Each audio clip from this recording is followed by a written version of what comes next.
Os escritos da Nova Aliança, Ketuvim e Netzarim, nos falam a respeito de uma mulher que foge para o deserto, que é perseguida pelo dragão, aqui diz o texto que é Satanás. Essa mulher foge para o deserto e ela é protegida por Deus, pelo Eterno, durante 1260 dias, ou dias proféticos. O que isto significa, telespectador? Nós temos falado com vocês a respeito da apostasia, dos danos que essa apostasia causou, e até os dias de hoje, aqueles que acreditam e aqueles que ainda permanecem neste ramo religioso que se apostatou no quarto século. Mas um detalhe importante, uma parte daquela congregação é preservada pelo Eterno.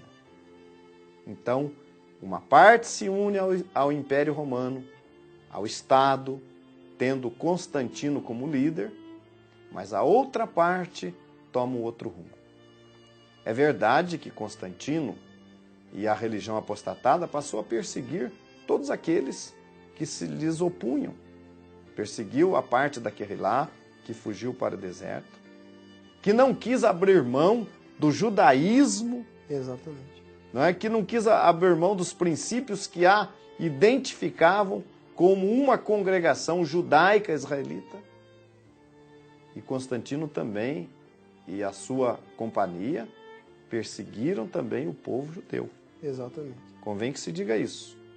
Tanto foi perseguida a parte fiel da congregação, quanto o povo judeu. Exatamente. Agora vale lembrar que desde que Constantino sobe ao poder, nós falamos em programas anteriores que Roma mudou de tática quando percebeu que o crescimento do que eles chamavam de cristãos estava saindo do seu controle.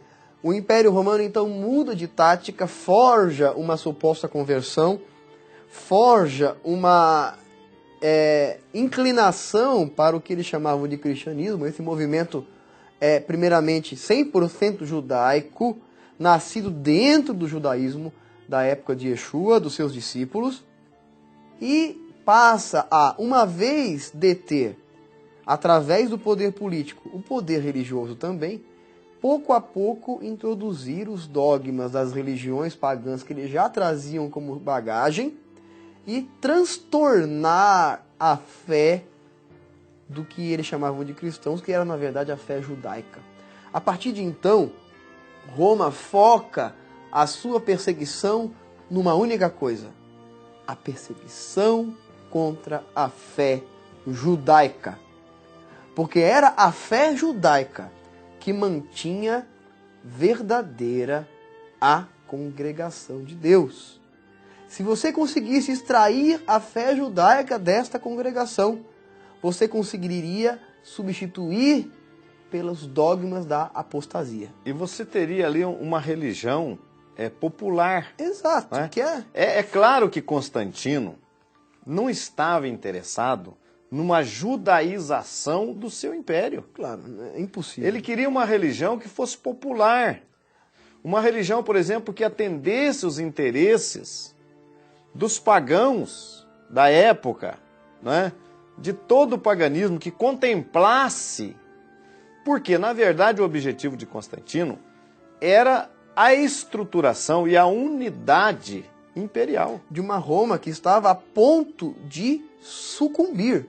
A história conta que o cristianismo trouxe para Roma uma desestruturação. Por quê? Primeira coisa, o César, a figura do César era chamada de Augustus, que significa divino. A figura de César ostentava uma figura de divindade. Você vê ali, Périx, eu estou meditando aqui, você vê ali já um anti-sionismo ali. Justamente. Na figura de Constantino, né? Exato. Ele viu aquela religião, né, que havia possibilidade de trabalhar com aquela religião ali e unir o seu império, né? Mas ela era uma religião judaica.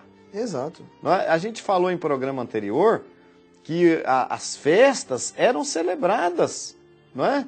Naqueles primeiros séculos, as festas judaicas eram celebradas.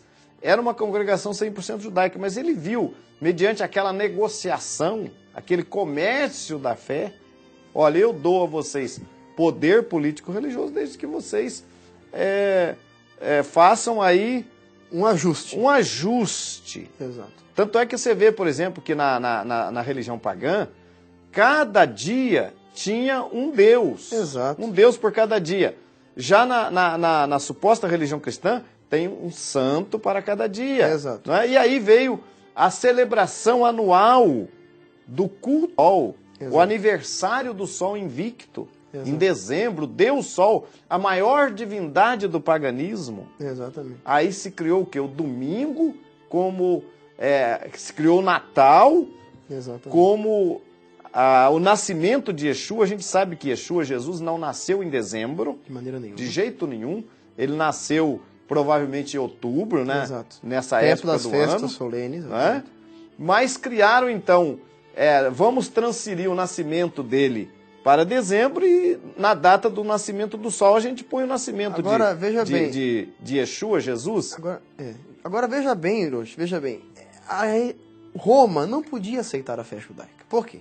Isso colocaria em xeque, primeiro, a divindade de César, que era divulgada. César era adorado como Deus na época do Império Romano. Isso já era uma raiz grega e uma raiz egípcia até, que os faraós ostentavam o título de divindade.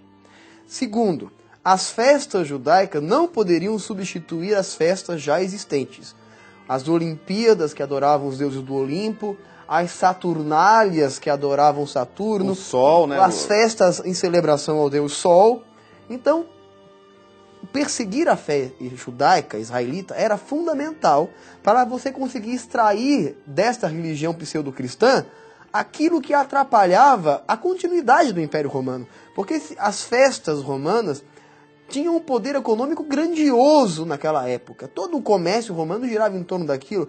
Os templos ostentavam a arquitetura romana, os templos a Apolo, a Diana, aos deuses do Olimpo, aos deuses romanos, depois adaptados. Então a fé judaica era uma pedra no sapato de Roma.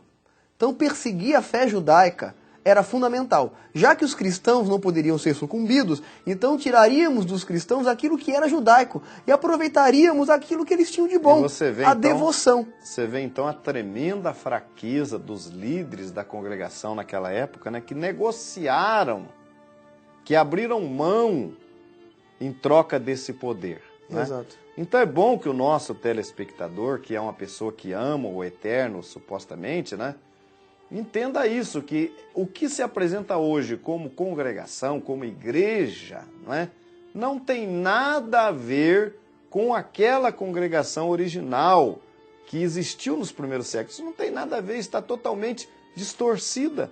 Tanto não tem a aparência daquela congregação, como não tem também a estrutura, os ensinamentos. O que nós temos aí é 90% de paganismo. Exatamente. Né? E Constantino não queria que o seu império se tornasse um império judaico, baseado no judaísmo. Então ele perseguiu dos dois lados. Exato. Né? Ele jogou nos dois lados, contra a fé da congregação e contra a fé do nosso povo. O que contribuiu em muito para que o nosso povo de Israel não aceitasse mais a Jesus. Yeshua foi totalmente desfigurado. Exato. Por essa apostasia. Ele se transformou em mais um ícone romano. A verdade é essa. O verdadeiro Jesus acabou por se esconder atrás do mito Jesus criado durante o período da apostasia. E depois, até na Renascença, pintado de forma romana e representado a partir de uma figura romanizada e já totalmente distorcida do que ele realmente era. Um bom judeu, um rabino, um mestre da lei, que podia se sentar com todos os rabinos de sua época e discutir a Torá. Isso foi totalmente apagado da figura do mestre Yeshua. Mas o importante é o quê? É que restou um remanescente daquela apostasia. Um remanescente que não se contaminou com os ensinos de Roma, que não aceitou esses ensinos do paganismo e que hoje... Eu quero dizer o seguinte para o nosso telespectador. Há uma profecia no próprio livro de Apocalipse que fala desse tempo. Está no capítulo 10 de Apocalipse, que diz o seguinte, Apocalipse 10, versículo 9 em diante, diz assim: E fui ao anjo, dizendo-lhe, dá-me o livrinho. E ele disse-me, toma-o e come-o, ele fará amargo o teu ventre, mas na tua boca será doce como mel. Tomei o livrinho da mão do anjo e comi-o, e na minha boca era doce como mel, e havendo comido, o meu ventre ficou amargo. E ele disse-me, importa que profetizes outra vez a muitos povos, e nações, e línguas, e reis. Veja bem, telespectador, que a congregação viveu um período maravilhoso, um período de paz, no início. Depois, isso é o quê? O livrinho doce na boca. Período de paz, período gostoso. Depois o livrinho caiu no ventre e amargou. O período da perseguição. A partir do 4º século, a tremenda perseguição contra a Querrilá, a parte da Querrilá, a parte da congregação que permaneceu fiel. Depois disso, o que acontece? Importa que profetizes outra vez. Essa congregação sai do deserto. Sai desse período de paralisia, mas de manutenção, que ela se manteve longe da apostasia. E começa novamente a profetizar a povos, nações e línguas. E é isso que nós estamos vivendo hoje. Hoje a congregação do 1º século se levanta profetizando outra vez a povos, nações, línguas e reis. Voltamos após o intervalo.